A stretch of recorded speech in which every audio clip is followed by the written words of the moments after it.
Hello दोस्तों, के computer के इस यूट्यूब चैनल में आपका फिर से स्वागत है। हमारा चल रहा है एमएस वर्ड और ये है एमएस वर्ड का 2010 वर्जन। और हमने अभी तक पढ़ लिया होम टैब और इंसर्ट के अंदर पेजेस नाम के ये ऑप्शंस। ठीक है, आज का हमारा टॉपिक है टेबल्स यानी कि सारणी। टेबल्स क्या होती हैं? डेटा को सही तरीके से मैनेज करने के लिए हम टेबल का उपयोग कर सकते हैं। टेबल दो चीजों से मिलकर बनती है, रो और कॉलम। तो ये क्या होता है हम देखते हैं। यहाँ पे आपको दिख रहा है टेबल नाम का एक ऑप्शन। ठीक है, यहाँ पे छोटा सा एक तीर दे रखा है। जब हम माउस से इस पे क्लिक करेंगे तो हमारे सामने इस तरह के टेबल बनाने के 5 ऑप्शंस आ जाएंगे। ठीक है, पहला तो ये टेबल का एक डायग्राम है, मतलब यहाँ दिख ही रहा है आपको। कोई भी टेबल किन चीजों से मिलकर बनती है? रो और कॉलम। तो जब हम आगे ऐसे ऐसे बढ़ जाते हैं, माउस को लेके केवल पहली वाली रो में बढ़ेंगे तो हमारे जो डॉक्यूमेंट है उसके अंदर आपको दिख रहा होगा कि कॉलम बढ़ते जा रहे हैं। मतलब आड़ी लाइन तो सिर्फ एक ही बन रही है और सीधे जो लाइनें हैं वो हमारे पास मल्टीपल आती जा रही हैं। मतलब अगर हमने केवल 2 सिलेक्ट किए हैं तो 2 कॉलम बन गए, 3 किए तो 3 कॉलम बन गए, 4 किए तो 4 कॉलम। इस तरह से ये बढ़ता जाता है। ऐसे ही अगर हम नीचे की तरफ बढ़ेंगे तो जैसे जैसे हम नीचे बढ़ते जाएंगे, माउस को लेके जाएंगे बिना क्लिक किए। याद रखिए ये मैं बिना क्लिक किए कर रहा हूँ, सिर्फ हम माउस से आगे बढ़ते जा रहे हैं, सिलेक्ट करते जा रहे हैं। ठीक है, तो जैसे ही जैसे मैं सिर्फ पहले कॉलम में नीचे की तरफ बढ़ा तो यहाँ पे रो बढ़ गई है। ठीक है, मतलब अगर मैं डायग्राम वाली टेबल में रो की तरफ बढ़ता हूँ तो कॉलम बनते हैं और कॉलम की तरफ बढ़ता हूँ तो रो बन जाती है। ठीक है, तो इस तरह से हम नंबर ऑफ कॉलम और नंबर ऑफ रो सिलेक्ट करके एक हमारी टेबल बना सकते हैं बहुत ही आसानी से। 4 कॉलम और 6 रो की एक टेबल हमारे सामने आ चुकी है। ये हो गया एक तरीका हम टेबल को कैसे बना सकते हैं। ठीक है, दूसरा ऑप्शन इसी इंसर्ट में वहीं पे हम जाते हैं जहां पे थे। ठीक है, और इसके बाद इस डायग्राम के नीचे एक और ऑप्शन दे रखा है इंसर्ट टेबल। इंसर्ट टेबल पे क्लिक करेंगे तो हमारे सामने ये नंबर्स में पूछेगा कि कितने कॉलम और कितनी रो चाहिए। तो हम यहाँ पे भी 4 कॉलम और 6 रो की एक टेबल बना देते हैं और ओके करते हैं। तो सेम वही टेबल हमको नीचे भी मिल गई। इसी तरह से हम अगला ऑप्शन देख लेते हैं और कौन कौन से तरीके हैं टेबल बनाने के। इंसर्ट टेबल में गए और टेबल्स के अंदर हमने यहाँ पे ऑप्शन सिलेक्ट किया ड्रॉ टेबल। नाम से ही पता चल रहा है यहाँ पे हमको ड्रॉ करने की फैसिलिटी मिल जाती है, यानी कि बना सकते हैं अपने हाथ से। ठीक है, जैसे ही मैं ड्रॉ टेबल पे क्लिक करता हूँ हमारे सामने हमारा जो माउस का कर्सर है वो पेंसिल की फॉर्म में आ जाता है, मतलब पेंसिल बन गई अभी ये। इससे जैसे ही मैं लेफ्ट क्लिक पकड़ के ऐसे खींच देता हूँ तो ये एक बॉक्स के अंदर बन जाता है। ठीक है, तो ये एक टेबल बन गई। टेबल तो नहीं बनी, ये एक बॉक्स बन गया। ठीक है, अब इस बॉक्स के अंदर भी हम ये पेंसिल अभी भी हमें मिली हुई है, हम जितनी चाहें उतनी आड़ी लाइनें बना सकते हैं जिससे हमारी रो बन जाएंगी, और जितनी लाइनें हमें कॉलम में चाहिए उतनी लाइनें हम सीधी लाइनें ऐसे ऐसे खींच लेंगे तो हमें उतने कॉलम मिल जाएंगे। ठीक है, तो इतने हमको 4 कॉलम और 4 रो की एक नई टेबल मिल गई।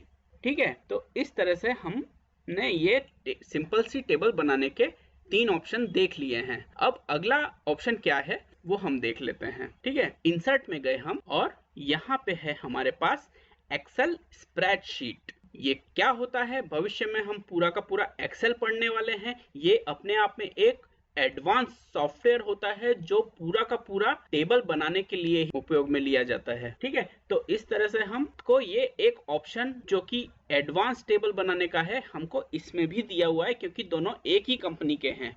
वो भी माइक्रोसॉफ्ट ने ही बनाया है और ये भी माइक्रोसॉफ्ट ने ही बनाया, और साथ में दोनों ही एमएस ऑफिस के ही प्रोडक्ट हैं। ठीक है, तो यहाँ पे हम एक्सेल पे जैसे ही क्लिक करेंगे तो हमारे पास जिस तरह की शीट्स हमको एक्सेल सॉफ्टवेयर में मिलती है वैसी ही शीट हमें यहाँ पे मिल गई। ठीक है, तो ये एक्सेल की टेबल जो है वो सेम वैसे ही वर्क करेगी जैसा रियल एक्सेल सॉफ्टवेयर के अंदर होता है। ठीक है, यानी कि हम इसके अंदर फॉर्मूले भी लगा सकते हैं। वो कैसे? जैसे मैंने यहाँ पे अगर मुझे एक सम का फॉर्मूला लगाना है, यानी कि 2 और 3 को जोड़ना चाहता हूं मैं, एक सेल में मैंने 2 लिखा, दूसरे सेल में 3 लिखा। अब यहाँ पे मैं इसका फॉर्मूला इस्तेमाल कर सकता हूँ। ठीक है, भविष्य में हम सीखेंगे कि ये फॉर्मूला कैसे लगाते हैं। अभी मैं आपको सिंपल एक्सेल का फॉर्मूला लगा के दिखा देता हूँ। इक्वल टू का निशान और इस सेल को सिलेक्ट किया, प्लस का निशान यानी कि हमको जोड़ना है, प्लस का निशान लगाया और इस सेल को सिलेक्ट किया, एंटर किया, तो हमारा टोटल यहाँ पे आ गया। 3 और 2 कितने होते हैं?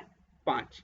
तो इस सेल ने इसको टोटल कर दिया। जब हम इस पे क्लिक करेंगे तो यहाँ fx नाम का ऑप्शन आ रहा होगा, जहां पे हमको हमारा फार्मूला दिखाई देगा कि हमने फार्मूला लगाया क्या है। ठीक है, इस तरह का एक्सेल का फार्मूला हम इसमें लगा सकते हैं। और जैसे ही हम बाहर क्लिक करेंगे तो एक्सेल की टेबल नॉर्मल टेबल में बदल जाएगी और इस तरह से हम डेटा को अच्छी तरीके से मैनेज कर पाएंगे। चलिए आगे बढ़ते हैं और हम अगला ऑप्शन देखते हैं टेबल बनाने का। ये एक लास्ट ऑप्शन है, क्विक टेबल।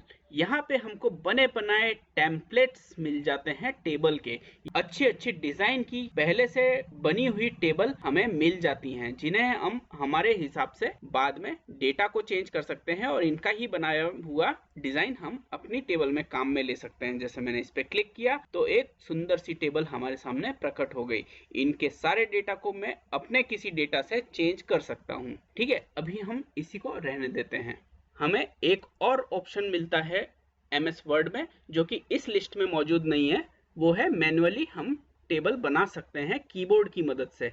वो कैसे? जहां पे हमको टेबल चाहिए वहां पे हमने क्लिक किया, प्लस का निशान लगाया, प्लस एक लाइन को रिप्रेजेंट करता है, और फिर हम माइनस के निशान लगाते जाएंगे न्यूमेरिकल पैड से। हम माइनस का तब तक दबाते रहेंगे जब तक हमको हमारे कॉलम की विड्थ मिल जाती है।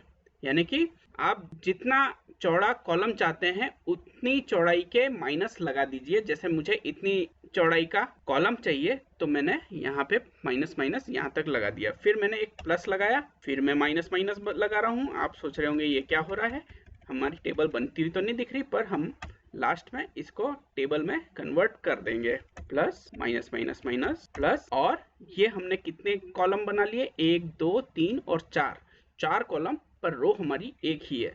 जैसे ही हम एंटर दबाएंगे तो हमारी टेबल बनके तैयार है। एक रो और 4 कॉलम की एक टेबल है। जैसे ही मैं टैब बटन लास्ट वाली सेल पे आके टैब बटन दबाता हूँ तो हमको रो और मिलती जाती हैं। ठीक है, टैब टैब टैब और ये टैब। अगला मैं ये टैब बटन से कर रहा हूँ। ठीक है, इस तरह से हम रो बाद में बढ़ाते जा सकते हैं, और कॉलम तो हमारे हम स्टार्टिंग में ही बता देते हैं हमको कितने कॉलम चाहिए। ठीक है, ये हो गए तरीके कि आप टेबल को कैसे बना सकते हैं।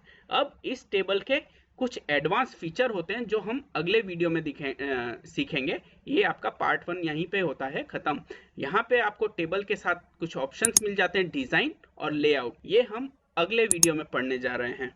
ठीक है, ये वीडियो आपको कैसा लगा आप हमें कमेंट में जाके बताइए, और आप हमसे किस टॉपिक पे वीडियो चाहते हैं वो हमको कमेंट करके बता सकते हैं। Thank you.